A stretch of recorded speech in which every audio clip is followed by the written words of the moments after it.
Bismillahirrahmanirrahim. Assalamualaikum warahmatullahi wabarakatuh. Innal hamdalillah nahmaduhu wa nasta'inuhu wa nastaghfiruh wa na'udzu billahi min shururi anfusina wa min sayyiati a'malina may yahdihillahu fala mudilla lahu wa may yudlilhu fala hadiya lahu. أشهد أن لا إله إلا الله وحده لا شريك له وأشهد أن محمدا عبده ورسوله لا نبي بعده. اللهم صل وسلم وبارك على سيدنا محمد وعلى آل سيدنا محمد. أما بعد فقد قال الله تعالى في القرآن الكريم: أعوذ بالله من الشيطان الرجيم. بسم الله الرحمن الرحيم. لئن شكرتم لأزيدنكم ولئن كفرتم إن عذابي لشديد.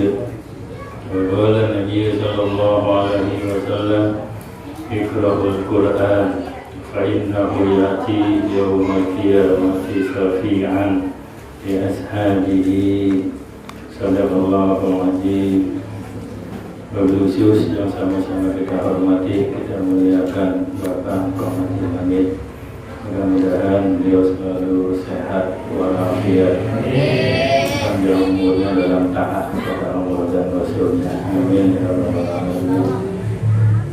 Bapak-bapak, ibu-ibu, alhamdulillah pada malam hari ini kita masih sama-sama meluangkan waktu kita dalam rangka talabul ilmi, tadabbur ilmu Allah Subhanahu wa taala.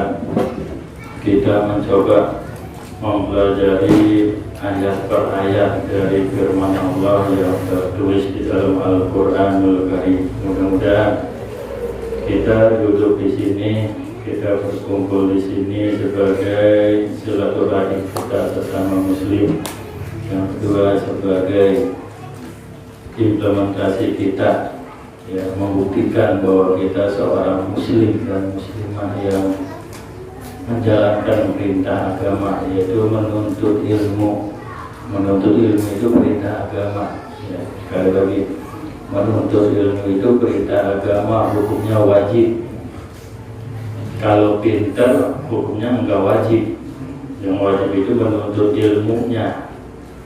Kalau pinter atau tidak pinter itu enggak wajib, ya. Apalagi kan banyak anak-anak nih, alhamdulillah nih, masya Allah nih, generasi penerus kita, ya. Mudah-mudahan kita semua diistiqomahkan oleh Allah Subhanahu wa taala. Amin ya rabbal alamin. Bapak-bapak, ibu-ibu, sekarang kita sampai kepada surat Al-Ma'un. Kemarin sudah kita bahas surat Al-Kautsar. Sekarang kita sampai kepada surat Al-Ma'un. Mari yang mau megang Al-Quran silahkan pegang Al-Qurannya, buka Al-Qurannya, ya. Enggak disuruh baca, enggak. Biasakan gitu, malas pegang Al-Quran, tapi disuruh baca, enggak. Cuma megang doang, niatin, pelototin doa Al-Quran. Kalau kata guru saya mah, bisa enggak bisa, pelototin dia. Masalah kelamaan kagak bisa gitu, ya. Kalau baca kitab kuning katanya begitu, bisa nggak bisa, karena salah satu jemaahnya udah tua-tua. Bisa nggak bisa, pelototin dia, ya, pelototin aja tuh baca buku. Masalah kelamaan itu kagak akrab gitu kan. Kalau udah akrab kan enak. Makanya Al-Quran ini kita lihat aja, kita baca, nggak bisa baca, berulang-ulang, mencoba. Kalau sudah akrab enak, ya. Kalau sudah akrab enak. Syafi'an di ashabihi, menjadi syafaat bagi sahabatnya. Sahabat Al-Quran siapa? Ya kita ini. Kita di sini duduk mencoba untuk menjadi sahabatnya Al-Quran. Nah, kalau Al-Quran sudah menerima kita menjadi sahabat, Masya Allah, itu keuntungannya, manfaatnya sangat luar biasa. Kita duduk di sini mencoba untuk mendekati Al-Quran, untuk menjadi sahabat Al-Quran.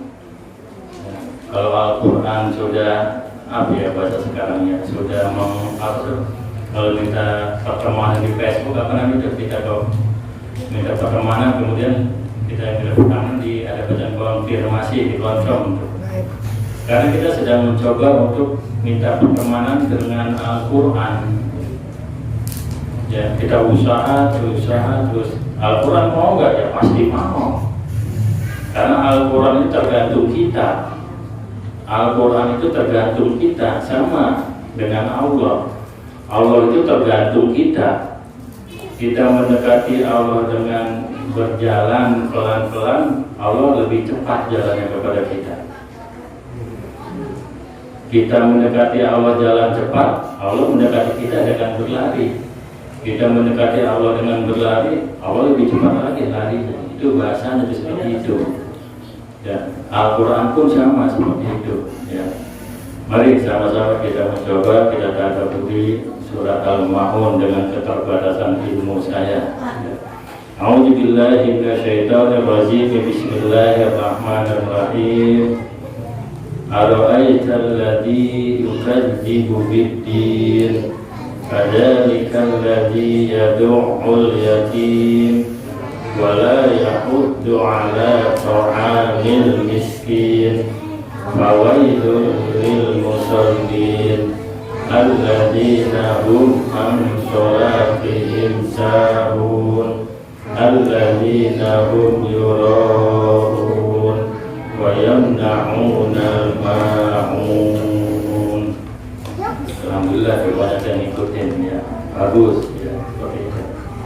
Bismillahirrahmanirrahim, dengan menyebut nama Allah yang Maha Pengasih lagi Maha Penyayang. Ara'aital ladzi yukadzibu biddin. Ara'aita ini kalimat istifham. Tahukah kamu? Tahu enggak? Ente tahu enggak? Kamu tahu enggak? Ini Allah memulai surat Al-Ma'un dengan bahasa Ara'aita. Tahukah kamu? Allah tidak membutuhkan jawaban kita, enggak. Kenapa? Karena Allah Maha Alim, Al-Alim, Allah Maha mengetahui. Kok kenapa diawali dengan seperti ini? Ini hanya mengisyaratkan kepada kita supaya kita tergugah hati kita, pikiran kita untuk melanjutkan bacaan ayat setelah ini. Supaya kita penasaran, supaya kita mau membaca dan memperhatikan ayat setelahnya. Ara'aital ladzi yukadzibu biddin. Tahukah kamu alladzi orang yukadzibu yang telah mendustakan biddin dengan agamanya, atau ada yang mengartikan hari pembalasan. Yukadzibu orang yang mendustakan, alladzi yukadzibu orang yang mendustakan, atau orang yang mengingkari. Ya, ada yang bilang, ada yang mengartikan mendustakan, ada yang mengartikan mengingkari. Ada dua jenis keingkaran, ada dua jenis kedustaan kita. Yang pertama dusta secara lahiriah, yang kedua dusta secara batiniah. Ingkar secara lahir, yang kedua ingkar secara batin. Kita tahu, seorang muslim tahu sholat itu wajib, tapi dia tidak mau melakukan sholat. Itu ingkar lahir dan ingkar batin. Dua-duanya dia miliki. Lahirnya dia ingkar, batinnya juga dia ingkar. Lahirnya kenapa ingkar? Dia tidak mau menggerakkan badannya untuk melaksanakan sholat. Takbiratul ihram, berdiri, niat, baca Fatihah, ruku, i'tidal, sujud, duduk di atas sujud. Dia lahirnya tidak melakukan itu. Batinnya pun tidak. Kenapa ya? Bagaimana dia batinnya terhubung kepada Allah, lahirnya dia nggak mau sholat? Nah gitu.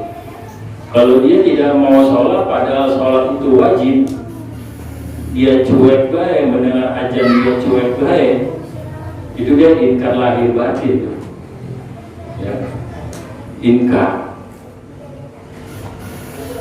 Yang kedua, ingkar batin. Lahirnya dia sholat, tapi batinnya ingkar. Allahu Akbar. Setelah itu pikirannya kemana? Mikirin macam-macam, mikirin dunia, mikirin pekerjaan, mikirin dagang, mikirin main game online. Secara lahir dia sholat, iya benar, secara lahir sholat, secara fisik sholat, fisiknya sholat menghadap kiblat, setelah mengucap takbiratul ihram, tapi batinnya dia melayang. Itu ingkar secara batin, ya bukan jiwa.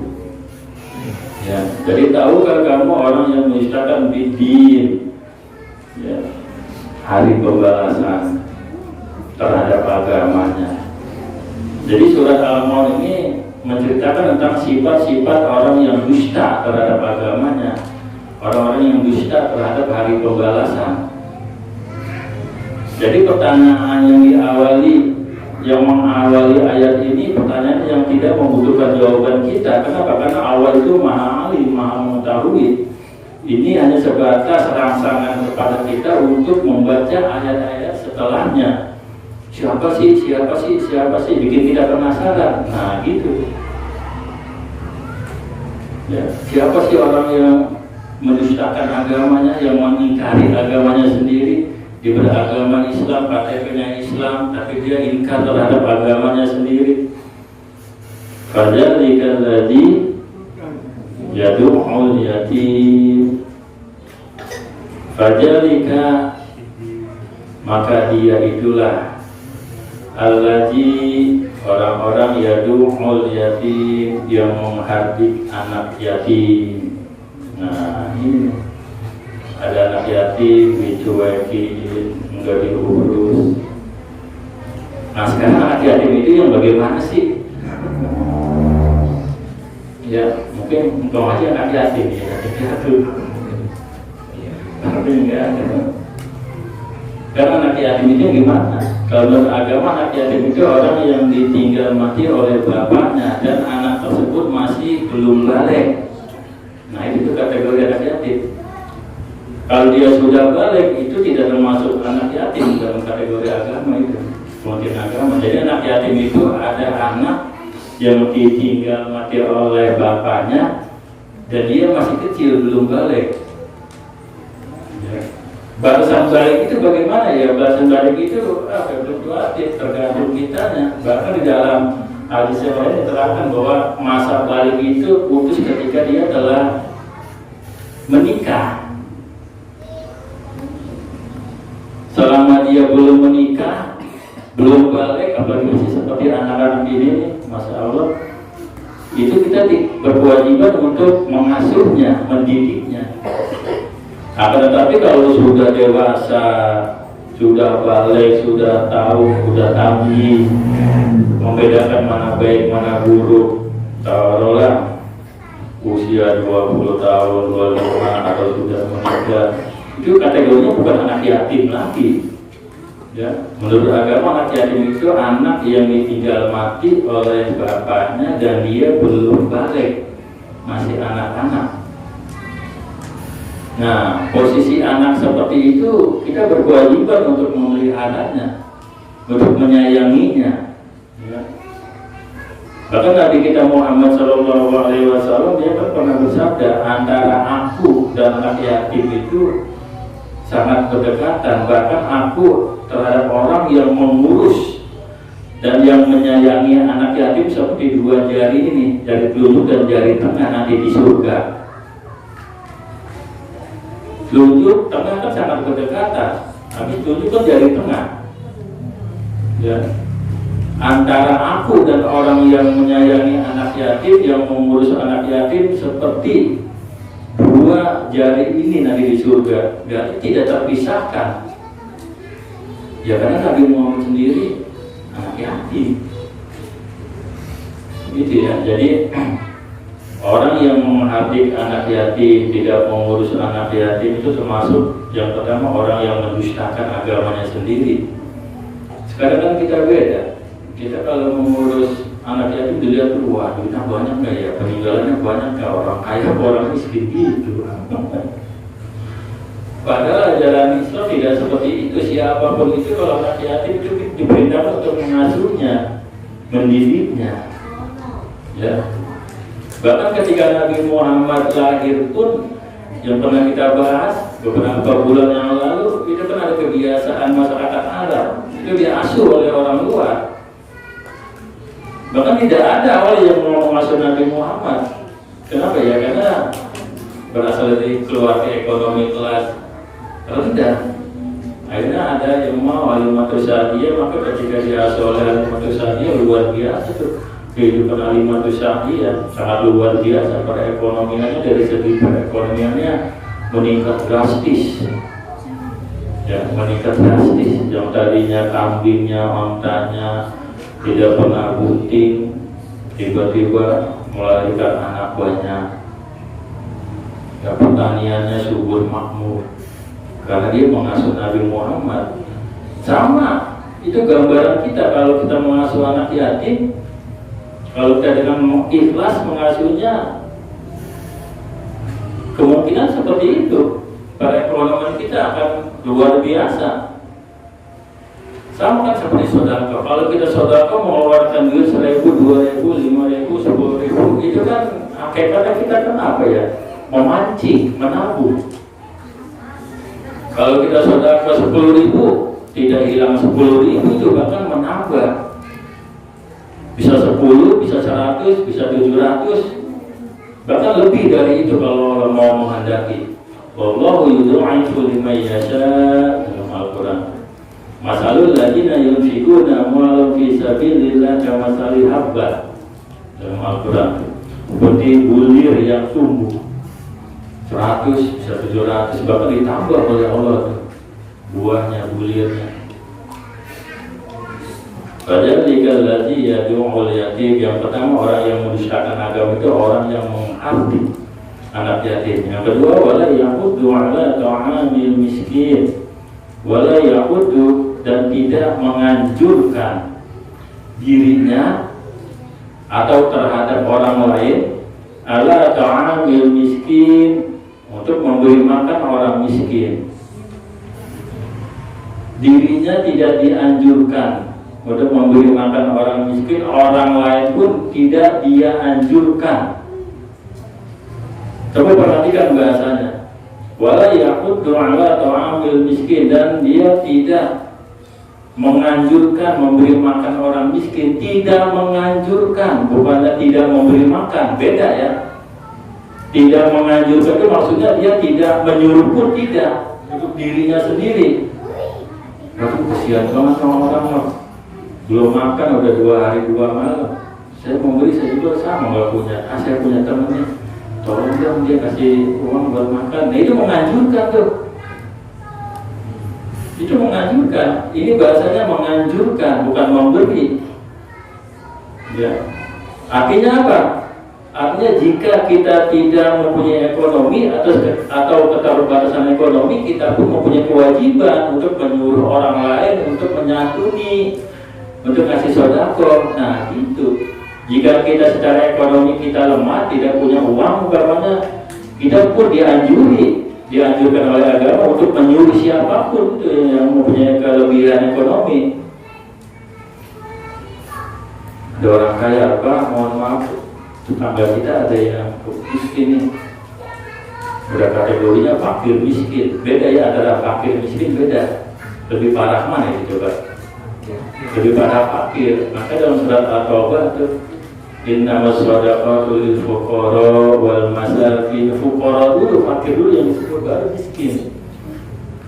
Kalau fakir mah dia udah miskin, gak punya tempat tinggal, kerjaan gak punya, itu fakir tuh, untuk menghidupi dirinya sendiri aja gak punya.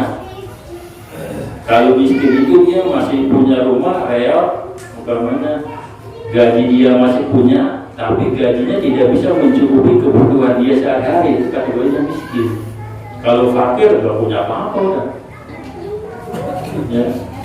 Ayat ini menjelaskan orang yang mendustakan agama atau orang yang mendustakan hari pembalasan, dia untuk menganjurkan memberi makan orang miskin aja enggak. Nah, apalagi dia memberi dengan uangnya sendiri, itu kategori yang kedua. Ya, orang yang tidak mau menganjurkan untuk memberi makan. Fawailul lil musallin, maka celakalah bagi orang yang sholat. Nah, orang yang sholat celaka. Padahal kan sholat itu perintah agama, bukannya malah mendapat pahala. Kok orang sholat malah kategorinya orang mencelaka, orang yang binasa? Atau dalam tafsir yang lain atau arti yang lain, fawailul lil musallin, maka bagi neraka wail, bagi orang yang sholat neraka wail. Karena salah satu neraka ada yang namanya neraka wail, di samping neraka jahanam, neraka sakor, ada neraka yang namanya wail. Ya. Siapakah itu orang yang celaka? Sholat kok pasti celaka juga. Alladzina hum an sholatihim sahun, yaitu orang-orang yang lalai dalam sholatnya. Lalai, sholat tapi lalai. Ada dua pengertian lalai di sini nih. Bisa jadi dia sholat, tapi sholatnya mikirin yang lain-lain, sholatnya masih bolong. Entar sholat, entar kagak, entar sholat, entar kagak, zuhur sholat, asar enggak, maghrib sholat, isya enggak, subuh kesiangan. Ya, apa nyanyian itu? Asar kecapean, gimana? Tahu ya saya orang apa selalu. Nah itu tuh dia. Itu Allah itu. Kategorinya lalai. Lalu yang kedua, dia lalai akan kewajiban sholatnya. Dia tahu sholat itu wajib bagi orang muslim yang berakal, yang sehat, tapi dia tidak mau mengerjakan sholat. Dia lalai terhadap perintah sholat, perintah yang telah diperintahkan oleh Allah terhadapnya yang tertulis di dalam Al-Quran. Nah, kita kategorinya yang kemana ya? Yang nomor berapa? Mudah-mudahan kita jangan sampai masuk ke dalam kategori dua-duanya. Ya, insya Allah ya. Kalau kita masuk ke dalam kategori ini, wail lil musallin, masuk kategori orang yang celaka. Sholat masih celaka, sholat masih belentang-belentong, ya, tidak mau khusyuk mikirkan Allah. Sekarang sholat, besok enggak. Saya mah libur dulu sholatnya, kenapa? Ini kan tanggal merah. Astagfirullah kalau gitu Pak. Jadi sholat ngikutin tanggal merah. Kalau tanggal merah, waduh ikut libur lah sholatnya. Wah itu termasuk ini. Fawailul lil musallin. Dulu waktu sekolah saya punya teman. Ya, ini mohon maaf mungkin mengomongi aib seseorang, tapi maksud saya baik maksudnya ya. Waktu sekolah dulu saya ada yang namanya belajar, itu pelajaran filsafat. Filsafat itu salah satunya menganjurkan kita untuk berpikiran bebas. Selama pikiran kita sampai ke arah itu, why not? Kenapa enggak? Agama Al-Quran dikesampingkan dulu. Nah gitu tuh. Setelah dia belajar ke sana kemari baca buku ekonomi ini, sholatnya ngaso. Ngaso seminggu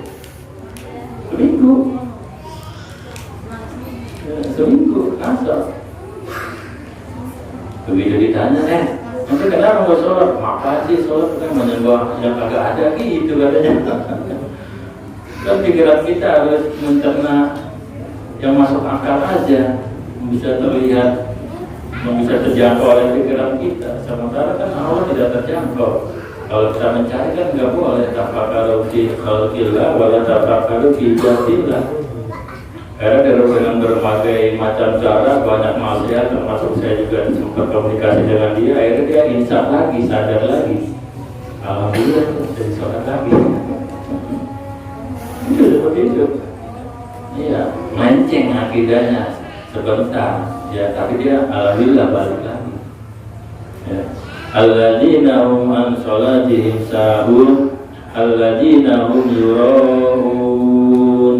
Nah, ini kategori orang orang yang sholat tapi celaka. Siapakah itu? Orang-orang yang berbuat riya. Tahu riya? Ro'a. Riya itu asalnya ro'a. Dapat melihat.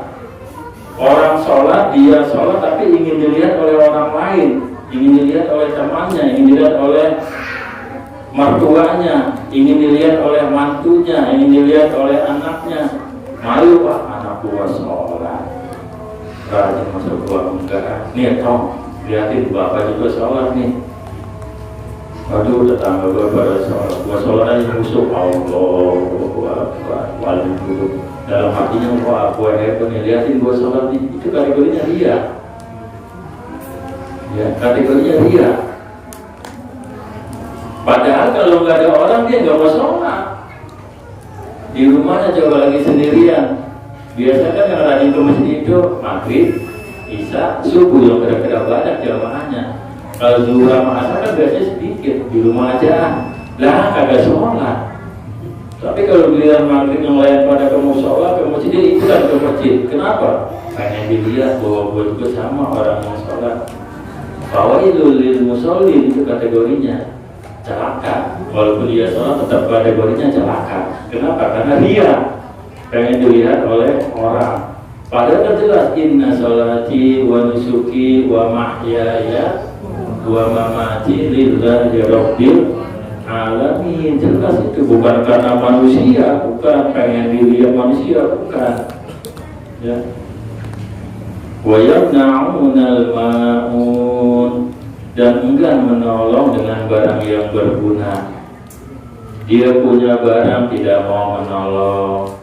Ya, dia punya sesuatu yang seharusnya bisa dipinjamkan oleh tetangganya, oleh orang lain, tidak mau dipinjamkan. Ya, minjem apa? Minjem. Aduh, anak saya ini sakit. Kalau naik motor jalan kaki apalagi nggak bisa. Abang kan udah punya mobil, tolong dong anterin anak saya, orang tua saya ke rumah sakit. Itu masuk kategori itu. Kita punya harta, punya sesuatu, punya barang, tapi kita jika orang minjem kita nggak mau meminjamkan. Wajib na'unal ma'un. Ya, itu kategorinya yang kelas tinggi dah. Atau yang paling rendah coba apa? Kita punya pensil bagi anak pelajar nih, punya pulpen, punya buku bacaan. Kalau ada teman minjem kasih, ya kasih.